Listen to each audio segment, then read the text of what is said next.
जय मित्रांनो, पोलीस भरतीला वारंवार विचारला जाणारा प्रश्न तुमच्या स्क्रीनवर आहे। प्रश्न अगदी सोपा आहे आणि ऑप्शन सुद्धा सोपा आहे, नीट समजून घ्या मित्रांनो। प्रश्न आहे की अमर जवळ 30 रुपये आहे, अमरच्या 1/5 रक्कम समरकडे आहे, समरचे 3 पट रक्कम माधवकडे आहे, माधवच्या 1/4 रक्कम 1/6 रक्कम हरिओमकडे आहे, हरिओमच्या 1/3 रक्कम संदेशकडे आहे, संदेशकडे एकूण किती रुपये?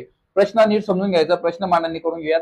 अमर जवळ किती रुपये मित्रांनो? अमर जवळ आहे 30 रुपये, अमरच्या 1/5 रक्कम आहे समरकडे, समरच्या 3 पट रक्कम आहे माधवकडे, माधवच्या 1/6 रक्कम आहे हरिओमकडे आणि हरिओमच्या 1/3 रक्कम आहे संदेशकडे। तर संदेशकडे किती रुपये? अगदी सोपा आहे मित्रांनो, काही क्षणात तुम्ही सोडवू शकता, पटकन सोडवायचं। कशा प्रकारे सोडवू शकता हे बघा, 3 कट झाले, 3 कट झाले, 5 सक किती होता मित्रांनो? 5 सक होता 30 आणि हे आजच्या 30 जसे जसे 30 31 30 31, उत्तर काय आलं मित्रांनो? 1।